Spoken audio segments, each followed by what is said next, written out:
Hi, dear students. I am Raisin Samraju from Marthama College, Tiruvalla. Today, we are going to discuss the fifth module of PPD.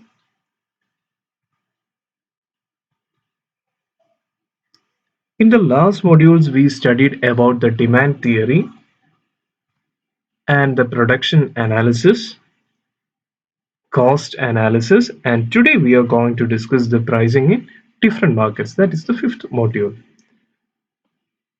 We know that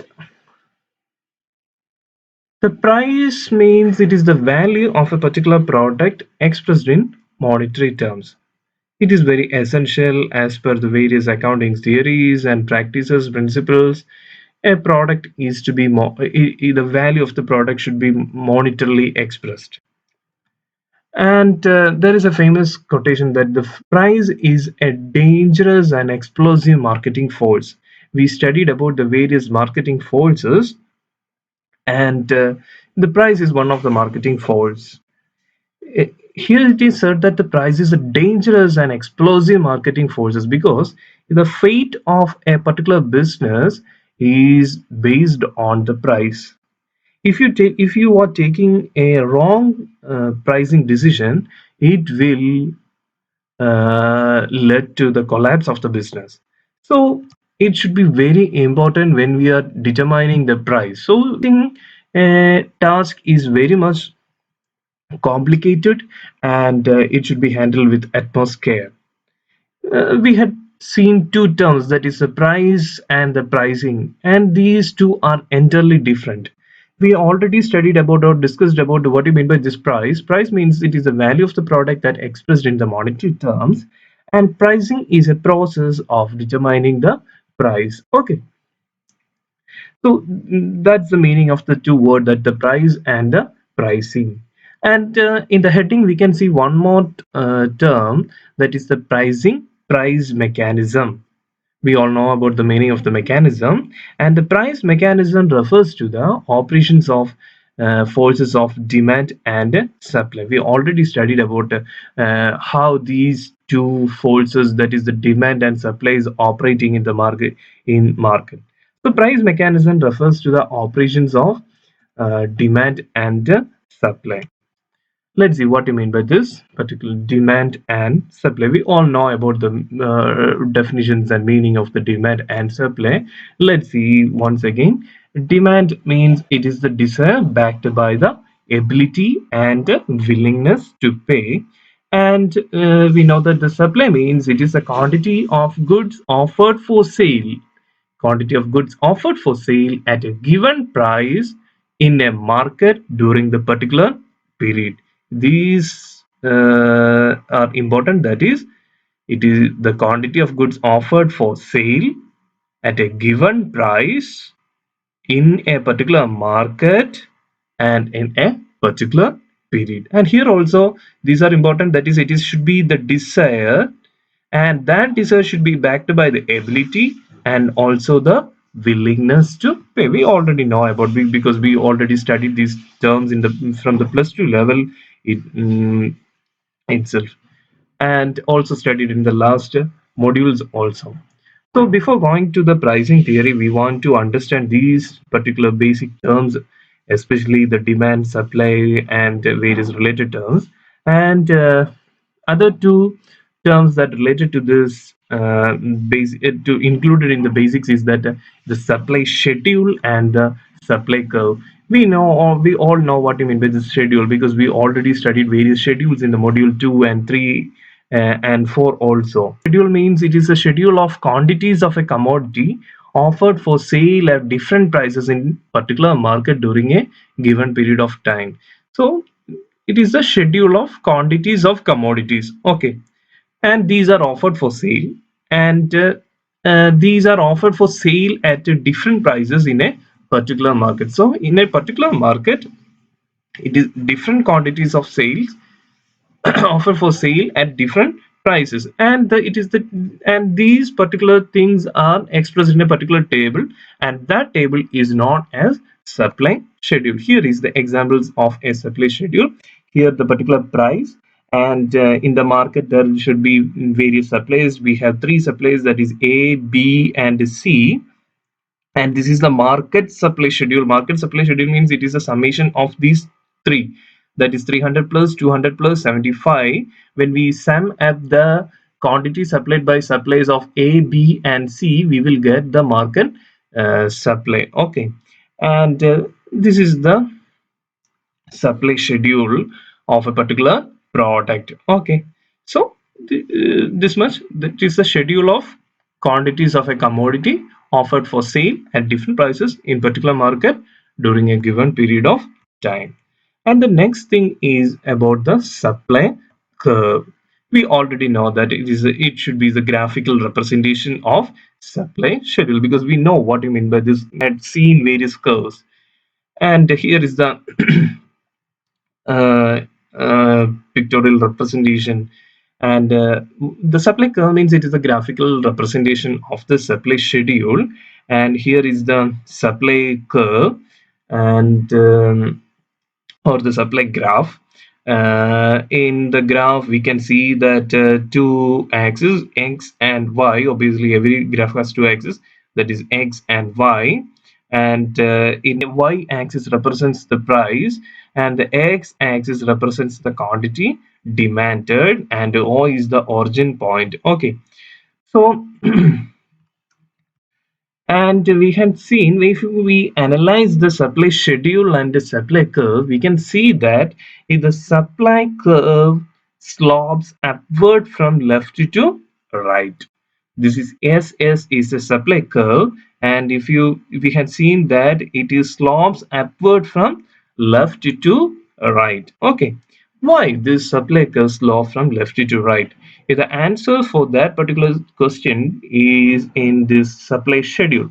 See the supply schedule, the price per unit at rupees 10, the market supply is 575, and the price reduced to 9, we can see that the market supply is reduced to 555. And we seen that the price is reducing, and at the same time the market supply schedule is also reducing. So we can say that there is a direct relationship between the price and the market supply, because when the price at the highest point, the market should also at the highest point.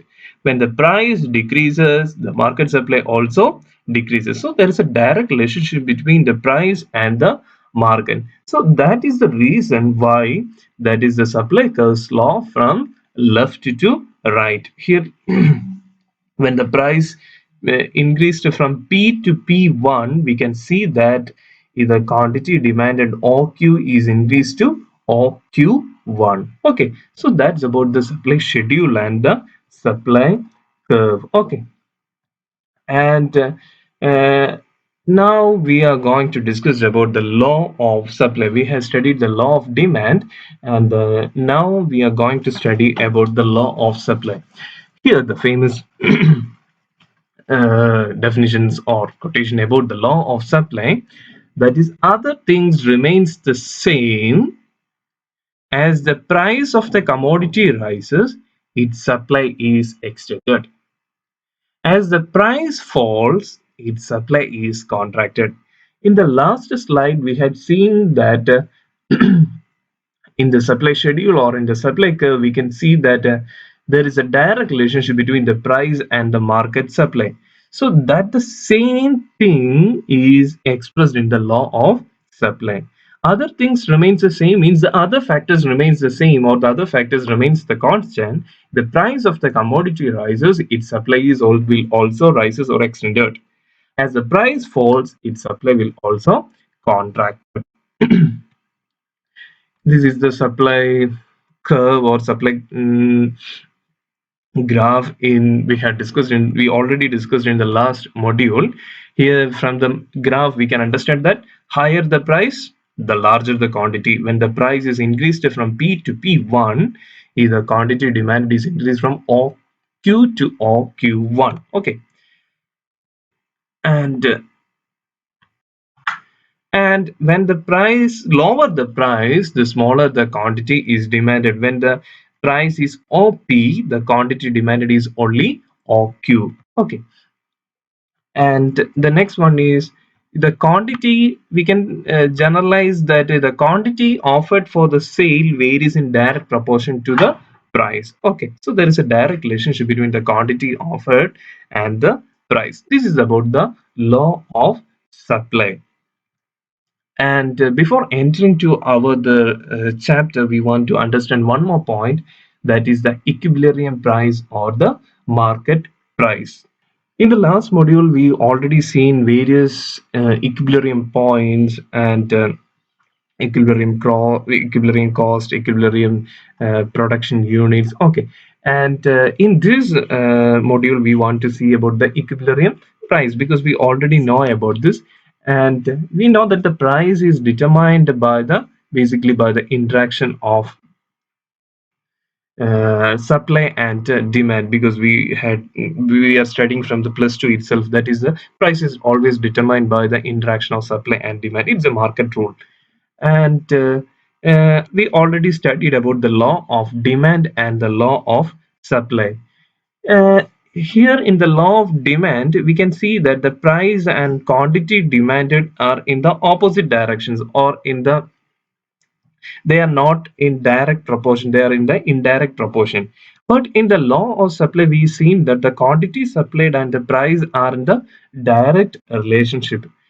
So that we can say that the demand and supply are the two forces working in opposite direction, because in the law of demand we can see the indirect relationship, in the law of supply we can see the direct relationship. So the demand and supply are the two forces working in the opposite direction. And the equilibrium price means it is the price at which the quantity demanded equals the quantity supplied. It is the price at which the quantity demanded equals the quantity supplied. See, here we have the schedule and also the supply curve. From these, we can find out we can understand what you mean by this equilibrium price and a market equilibrium price on market price. We had seen in the last slide that equilibrium price means it is the price at which quantity demanded and quantity supplied are equal. Once again, it is the price at which the quantity demanded and the quantity supplied are equal. Here we in the price column we have various prices: 50, 45, 40, 35 and 30, and also in the quantity demanded, and in the last column the quantity supplied. So we want to find out that point at which the quantity demanded and the quantity supplied are equal. Here at the price of 40, the quantity demanded and the quantity supplied are same. Here, see, at the price 40, the quantity demanded is 7,000 and the quantity supplied is the 7,000. So this is the equilibrium price or the market price. Okay, and see the graph. In the graph we can see that D is the demand curve and the SS is the supply curve. The equilibrium price and the quantity can be identified at the point of the intersection of these DD and SS, and these curves are intersected at the point of E, and we can say that OP is the equilibrium price and OQ is the equilibrium quantity. Okay, once again, DD and SS, these are the demand curves and the supply curves, and these intersected at the point E. So we can say that OP is the equilibrium price and OQ is the equilibrium quantity. Let's see, in the when the price is OP1, the quantity demanded is P1F. Okay, but this is the quantity demanded. But see, only the P1C is supplied, because at the point of C, the supply curve intersected this particular intersected at the C. So we can say that P1F is the quantity demanded, but P1C is only supplied. Okay. Again, when the price is OP2, the quantity demanded is P2A but supplied P2B, because we know at the P2 at the point of A intersected the demand curve, at the point B intersected the supply curve. So when the price is OP1, there is excess demand, and when the price is OP2, there is excess supply. Okay, so we seen there is excess demand and also the excess supply. So we understood that at the only at the point E, these two demand curve and the supply curve intersected at the point E. Okay, so this is about the equilibrium price. And next we are going to discuss about the objectives of a price, or what are the objectives of pricing policy. Various objectives for the pricing policy, because we already seen that the price is the price determines the fate of business. So there are a lot of objectives for the pricing policy. The first objective is the maximization of the profit. We know that through the price through determining a particular price, we can maximize the sale, because the price helps in maximize the sales, and when the sales increases, automatically the profit will also increases. So the first objective of the pricing policy is maximization of profit. Second is target return on investment or pricing for profit. The price is the one of the tool for achieving the target return on investment. Suppose we have a target return of 15%. So in order to achieve the target rate of return, what we are doing is that we will add the cost plus 15 percentage, or we will add the 15 percentage to its price, or the price will comprises of this particular rate of return 15 percentage. So that is another objectives of the pricing. So we already seen that the two objectives, that is the maximization of profit, the price through a correct price we can increase the sales, and increasing the sales the profit will automatically increase. Target rate on investment, the pricing will helps to achieve the target rate on investment. And next one is to regulate the market share. uh, we know that the pricing is done with the intention of maintaining or increasing the market share of the demand. We all know that the market share is measured through the quantity of the sales. So by determining a particular price, we can increase the sales, and sometimes we will reduce the price, or because we want for increasing the sales. So when we reduce the price, the sale will increase, and the market share also will increase. Okay, and so it's a tool to regulate the market share. And the next one is to achieve a particular price stability. The price, we know that the price should be changed only when there is a considerable change in the factors affecting it. There are various factors affecting the price. So the price is changed only when there is a particular changes in these factors. And we know we always prefer the stable price, because it will increase the goodwill of the firm and also to win the loyalty of the customers. Okay, and next, it is a particular tool to face the competition, because it's a very good tool for to counter the competition. Because if a particular firm is entering in the market, we can reduce the cost, and every customers will come automatically, goes towards the lower priced item. Then the new entrant will face very difficult to sell at the lowest price, because that's a new firm. So it's a tool used for counter the competition. And the next object is that the profit stabilization. because for ensuring a particular profit we can adjust the price. It is fixed in such a way as to ensure a certain volume of a regular profit. And it is a particular other objective is it is for the survival and growth, uh, because uh, for the survival and the growth, we want to uh, decide a particular price, because that price is very important to stabilize the market share. And by stabilizing the market share, we can ensure the survival and the growth of the particular business. Okay, and this price may not bringing maximum profit. Next one, the prevention of entrance of new firm, as we already discussed in the discussed that particular point related to the competition. We know that the price may be fixed with the intention of preventing the entries of new firms, as I already mentioned, because the existing firms bring down the price of a product to a level at the new entrants cannot sell, because they had a lot of limitations to the new firm to vary the prices. So once the new entrances are out of the market, the existing firms may increase the price. So the reduction can be used to prevention of entrance of new firms. And next, another objective is to penetrating the market. It's a very good tool to penetrate the market.